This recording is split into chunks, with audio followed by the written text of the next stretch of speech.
Friends, आज हम इस वीडियो में बात करेंगे नेचर ऑफ जूरिस्प्रूडेंस। ये एक प्लेलिस्ट चल रही है कंप्लीट जूरिस्प्रूडेंस की। आप इससे पहले की जो वीडियोस हैं जिसमें मैंने जूरिस्प्रूडेंस का मतलब और इसके साथ साथ जूरिस्प्रूडेंस की जो डेफिनेशंस हैं अलग अलग जूरिस्ट ने जो दी हैं वो भी हमने करी हैं, तो आप वहाँ से इस सब्जेक्ट के बारे में और वीडियोज़ दे सकते हैं। तो चलिए शुरू करते हैं। आज जो हम शुरू करने वाले हैं नेचर ऑफ जूरिस्प्रूडेंस। तो इस वीडियो में हम बात करेंगे कि जूरिस्प्रूडेंस का नेचर क्या होता है। तो सबसे पहले जो मेन बात है वो ये है कि ये कोई भी प्रोसीजरल लॉ नहीं है, कि it is not a procedural law. मतलब इसके अंदर कोई भी प्रोसीजर नहीं है। प्रोसीजर किसके नहीं है इसके अंदर? सिविल और क्रिमिनल केसेस के। ठीक है, मतलब कोई हमें ये प्रोसीजर नहीं देता कि कैसे हम सिविल और क्रिमिनल केसेस को रिजॉल्व करें या कुछ भी करें। कोई प्रोसीजर नहीं देता कि पहले ऐसे करें उसके बाद ऐसे करें। दूसरी बात क्या आती है इसमें कि ये कोई भी सब्सटेंसिव लॉ नहीं है। ये जो जूरिस्प्रूडेंस है वो सब्सटेंसिव लॉ नहीं है। It is not a substantive law. ये कोई भी सब्सटेंसिव लॉ नहीं है। इसका क्या मतलब है कि ये नहीं है? तो देखिए, इसके लिए आपको सब्सटेंसिव लॉ समझने पड़ेंगे। वो कौन से होते हैं? वो होते हैं जो हमें राइट्स देते हैं। तो राइट्स हमें कौन से देते हैं? जैसे कॉन्ट्रैक्ट लॉ हमें राइट देता है और कॉन्स्टिट्यूशन भी हमें राइट्स देता है।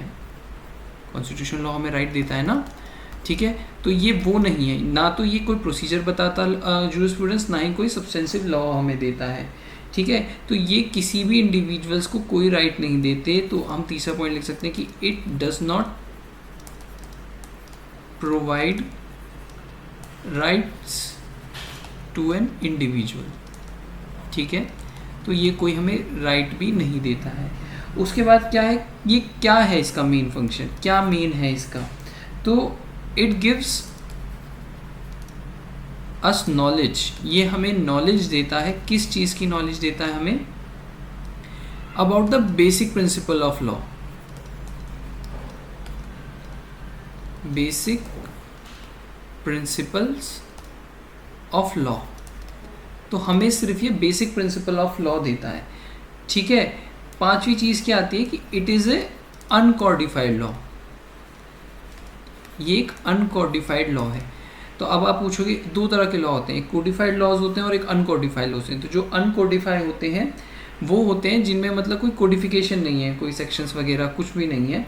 और वहीं कोडिफाइड लॉ के अगर मैं आपको एग्जांपल दूं जिससे आप अच्छी तरीके से समझेंगे कोडिफाइड लॉ कौन कौन से हो गए, जैसे कि आपका CRPC हो गया, ठीक है, आपका कॉन्ट्रैक्ट एक्ट हो गया, सब कोडिफाइड हैं, सेक्शंस बटे हुए हैं उनके सब कुछ। IPC हो गया, तो ये कोडिफाइड लॉ है, ठीक है। इसी तरीके से आपके पास एक सब्जेक्ट होगा टॉर्ट।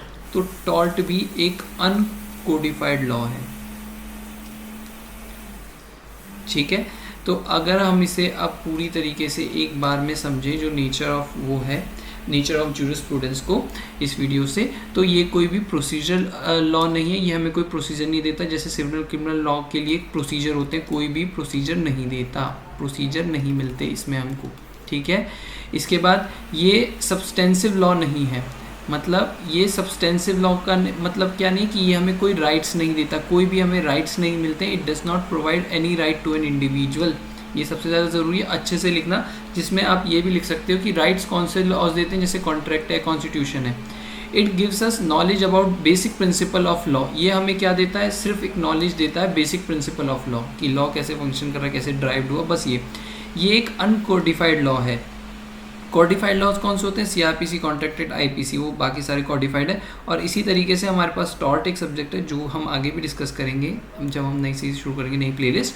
तो टॉर्ट भी एक अनकोडिफाइड लॉ है।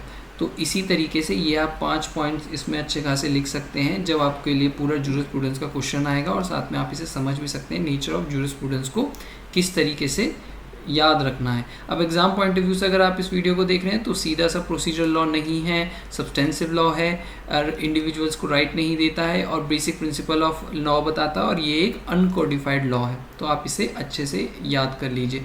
मैं नीचे इसमें आपको नोट्स का भी लिंक प्रोवाइड करा दूंगा। जिन लोगों को नोट्स में से देख के करना है वो नोट्स से भी कर सकते हैं। लेकिन देखिए, नोट्स ये होता है कि आपने जब तैयारी बहुत पहले से शुरू करी है उसके लिए बेनिफिशियल होता है, क्योंकि उसमें बहुत ज़्यादा इंक्लूडेड होता है। एग्ज़ाम पॉइंट ऑफ व्यू से अगर आप इन पांचों को भी बहुत अच्छे से डिस्क्राइब कर देंगे और बता देंगे तो आप अच्छे से स्कोर कर पाएंगे। ठीक है, नोट्स लिंक आपको डिस्क्रिप्शन में मिल जाएगा। ठीक है, तो आपको इस चीज़ से फ़ायदा होगा नेचर ऑफ जूरिस्प्रूडेंस के लिए लिखने के लिए। ठीक है, तो आप ये देख रहे थे वीडियो पीजी एजुटाइम पे।